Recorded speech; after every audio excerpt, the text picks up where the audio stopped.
None of these dweebs in either of the brackets that they've done are beating Roman Reigns.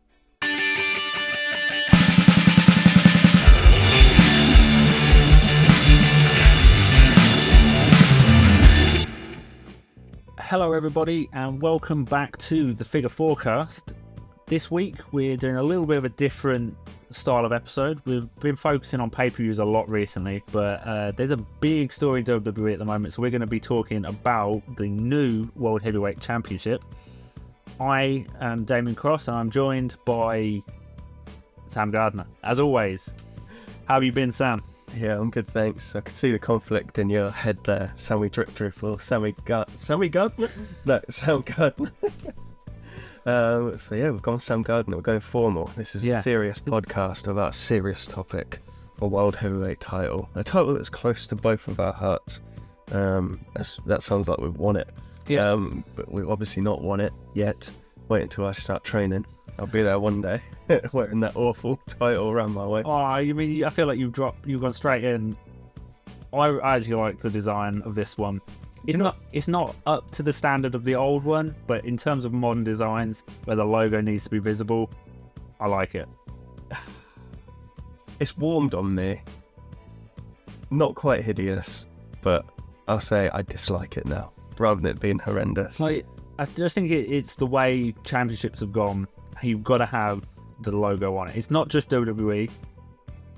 AEW do it, Ring of Honor do it, Impact do it, New Japan. Like, everyone has their logo front and center on the belts.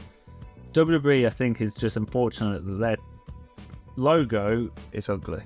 It is ugly when it's done like that.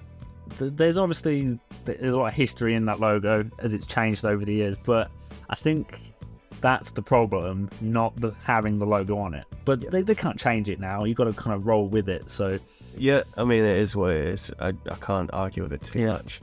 Now, this week on WWE TV, we've had a World Heavyweight title tournament with four triple threat matches to determine two challengers in the final at Night of Champions. Yeah.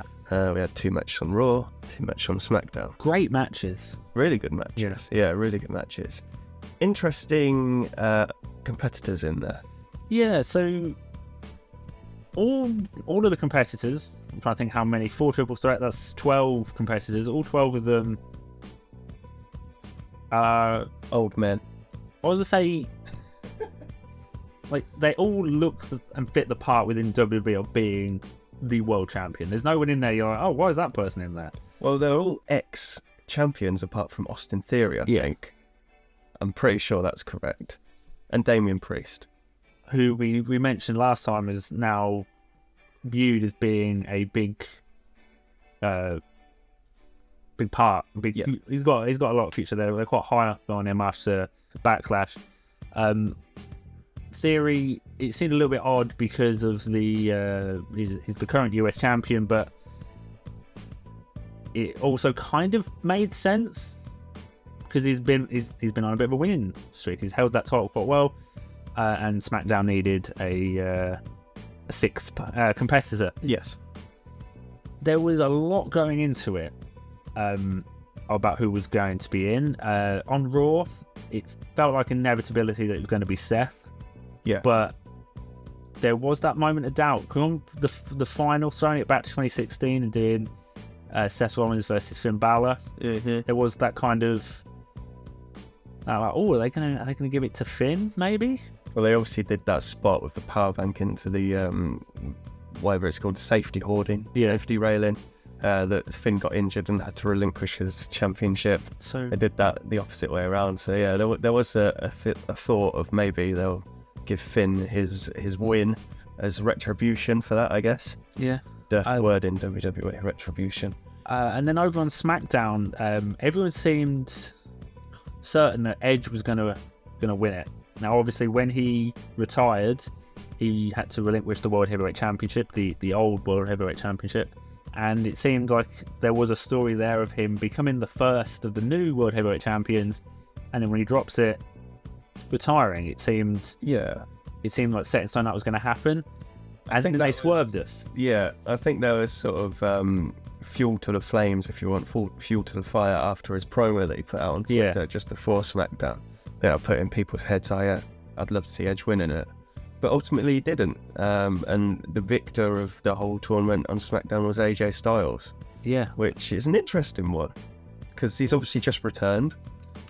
Looking at the list of people on SmackDown, I felt that everyone going for Edge seemed to be a little bit of a red herring, because when you're setting this up, there's an important thing that needed to happen.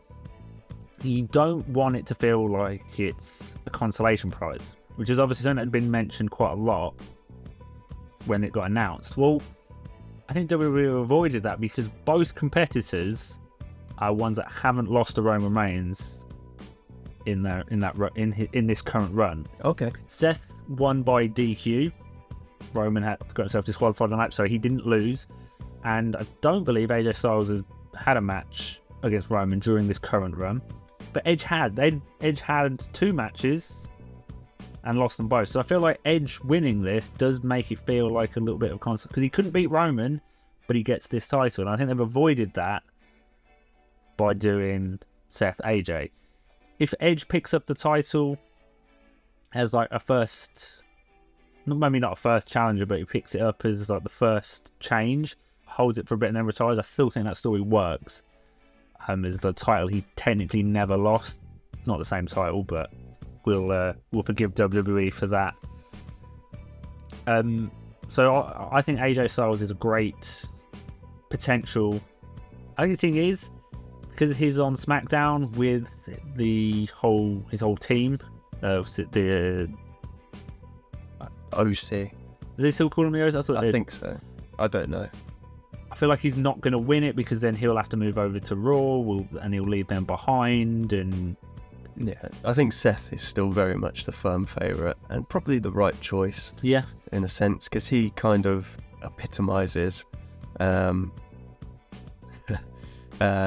quite the top player in WWE, the nearly man. What this title is gonna the nearly man title. Yeah, this title is essentially the nearly man title, because it's for all the losers that can't beat Roman Reigns, essentially.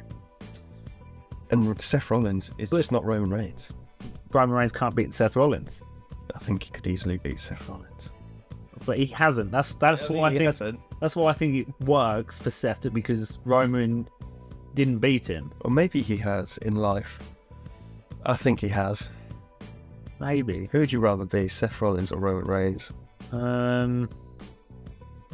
It's a weird question. In kayfabe. I think just because of some of the bad with Seth, I think is a bit worse. So I'd go Roman, but I think I'd rather have the heist of the century moment than the 1,000-day title reign that doesn't really mean anything. I mean, there's an argument to be had there for sure. I'd go Roman, personally. But look, I guess that's an opinion type thing. But yeah, I mean, this is where we're at. We've got Seth Rollins, AJ Styles. Maybe they'll swerve us. Maybe AJ wins. I think he'd be a worthy champion. Yeah. I think there's a case to be had that he could win and perhaps should win. But Seth Rollins is the obvious choice here for me. Yeah. They'd love to tease us with this at the minute. They had Cody in one of the brackets. Yeah, thank God he didn't win. They've had Brock staring out the title. They've had Roman Reigns staring out the title. They've had Paul Heyman keep sharing glances at it. Like, they want us to be fearful of what's going to happen to this title, but hopefully it does just become the work rate world title. Yeah, you obviously had Damian Priest in this tournament. He was in there with Seth Rollins in the triple threat, which kind of like ruled him out instantly. Yeah. If he was in another bracket and it was Seth against Priest in the final, I think I would have preferred that. I think I would have preferred them throwing in a few more upcoming talents rather than, and it's no slight on them, rather than The Miz or Edge, for example, Rey Mysterio and The Miz potentially more than anyone, because they're ones that you just know aren't going to progress through. They've got other things going on. Yeah, the SmackDown side of the bracket I felt was a lot weaker than the Raw side. I agree. With 4 or 5 of the Raw side being potential. Yeah. Finn Balor, Cody Rhodes, Seth Rollins, and Damian Priest are all quite high potential, and we know that Triple H has got high on Shinsuke Nakamura, so there was a potential for a career resurgence there. Yeah. It was unlikely, but it wasn't it's not happening. But then again, like how well that Cody, Finn, and Miz match went, like you could have looked at that and been like, maybe they're going to push Miz. But all 4 of these were great matches. They were really good matches. It would have just been nice for them to mix it up a bit, and rather having people that have been there and done it in the main, have a few more that were sort of fighting up, if that makes sense. I think they were trying to add the prestige. Like everyone wants to be the first. All these world champions and Austin Theory. Yeah, and if you put it on either Seth or AJ, that's kind of a safe pair of hands in both cases. That bring the title up to their level and make it seem a bit prestigious. Yeah. Then maybe the second winner that you have, the first challenger, would be the Damian Priest, which we've spoken about, or someone that is on the rise, and then that brings them up to the title. Yeah. So I'll be expecting a few different holders of this championship in the first year. I'd expect like maybe 3 or 4 people to have this title in the first year. I don't think you can have another long title run in parallel with Roman Reigns. No, I feel like it becomes, well, if it becomes too obvious that no one's going to win it, it becomes a little bit boring for when it's on both. Like that was always a good thing about having 2. So even when Roman was beginning his really long Universal Championship reign, the WWE was switching every so often, and you kind of had the not really sure what's going to happen. Gonna put you on the spot a little bit here. Okay. In terms of first challengers to whoever it is, AJ or Seth, who sort of instantly springs to mind for you? Just to really panic the fans, I think Brock. You think Brock? Okay. I think it's going to be Brock to like panic the fans. And if Brock's still in the, I'm really happy. Let's have some great matches.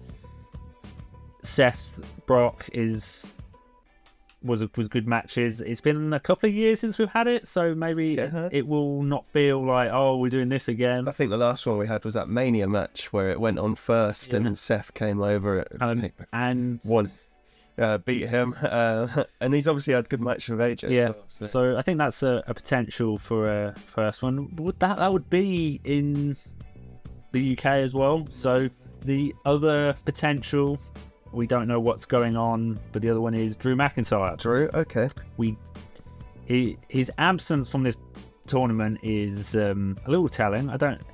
There's obviously been loads of contract stuff going on behind the scenes, so I think for me, the name that came to my head instantly, I don't know how you do it because he's Intercontinental Champion at the minute, is Gunther. Yeah. And if you have that first title match in the UK, he's obviously not from the UK, but a lot of what he did was in the UK before he came to WWE. Yeah. I think that could be a really good match, especially if it was Seth as a babyface. The hometown hero, Gunther. Yes, yeah, exactly. But I think that could go well, and you could definitely see that title on his shoulder, around his waist.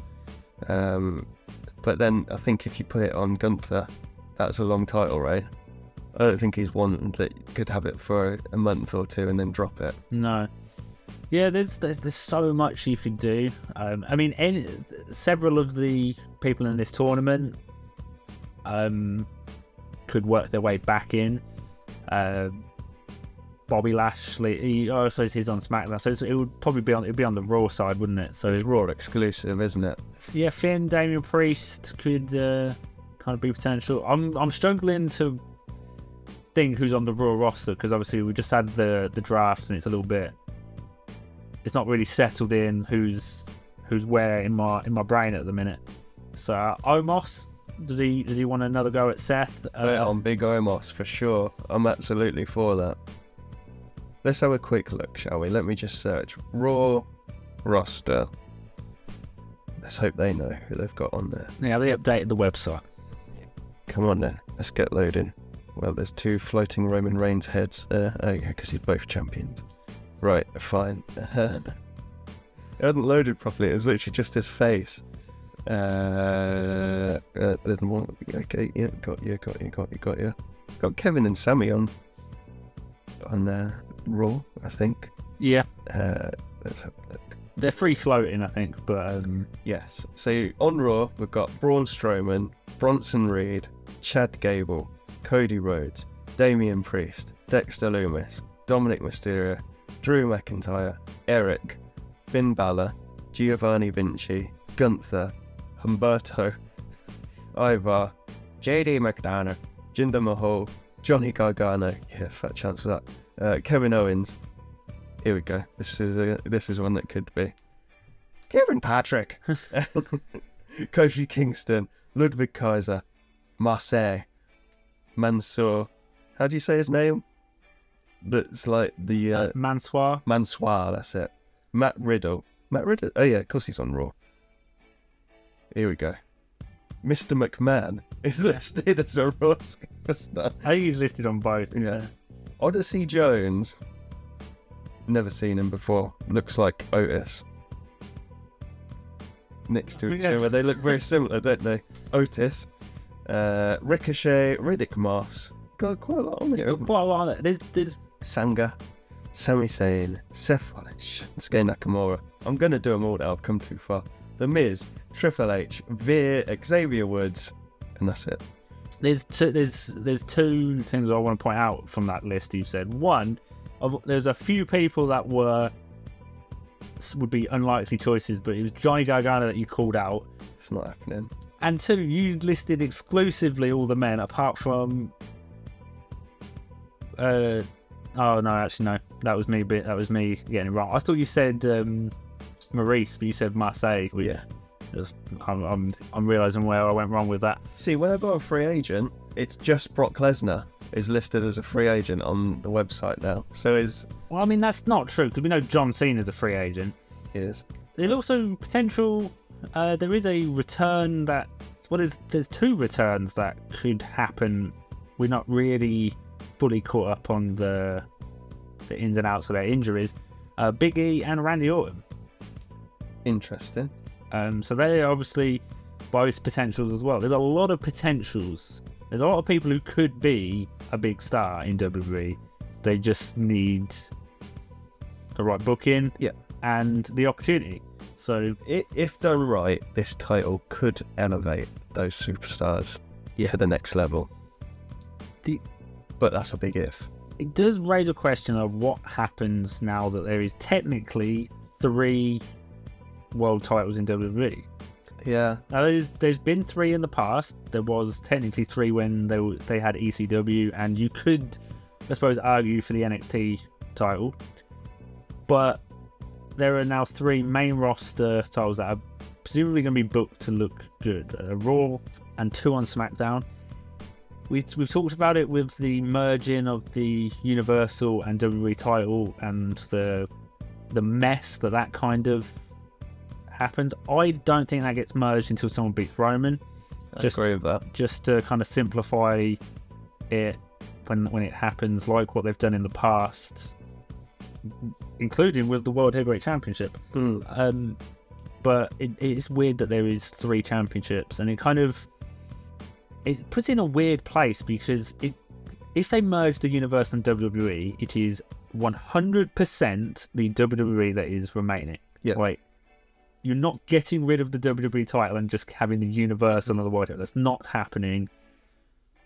So it kind of devalues the Universal title, which is weird, because that's the one that Roman's got a 1,000-day reign with. It is, but they'll just lie.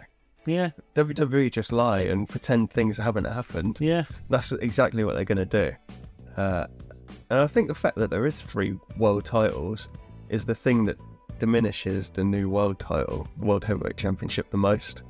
So I don't think I think it diminishes the Universal more. In my head, this one, what it is, no one's good enough to beat Roman Reigns, so here's another championship for those losers, essentially. You keep saying that, but the first 2 challengers for it didn't lose to Roman Reigns, which I think is what... Seth hasn't lost on a technicality. He still didn't lose. Roman couldn't beat him. I know, but you're stretching it quite far there, and AJ Styles hasn't fought him. And if you're telling me if in the next pay-per-view AJ Styles faces Roman Reigns, they're putting AJ Styles over, that's not happening, is it? None of these dweebs in either of the brackets that they've done are beating Roman Reigns. Dweebs. That's essentially what they're telling me. And if I'm being ultra critical, that's what this whole tournament and championship stands for, the loser's belt. That is very critical. Yeah. And I think it's a very cynical way to look at this. It is, but I feel like I'm quite cynical about WWE, and they've made me like that.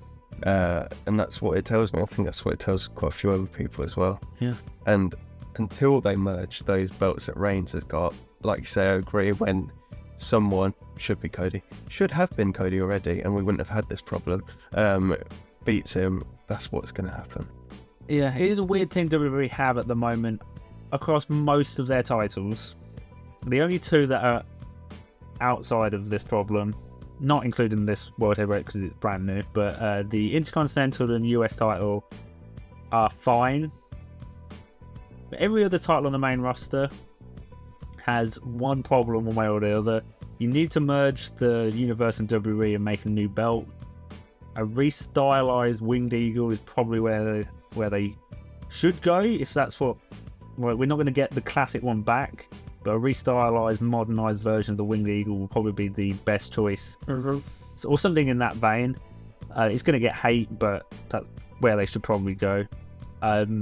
The women's titles need to be redesigned and fixed soon, because the Raw's on SmackDown, the SmackDown's on Raw, and the tag titles have got their own problem because there's 4 belts and they've been merged for over a year but not merged as well. Like, WWE needs to fix all their titles soon, and I reckon the only reason they haven't is they've probably got a shitload of toys they're still trying to ship. Like, yeah, you're probably right there, to be fair.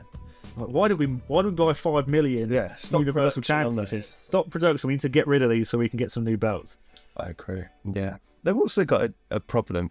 This is really minor in terms of the context of WWE, but they've got the NXT Women Champions on SmackDown and not on NXT now. Yeah. And you've got the WWE Women's Champions that can flick between shows. Yeah.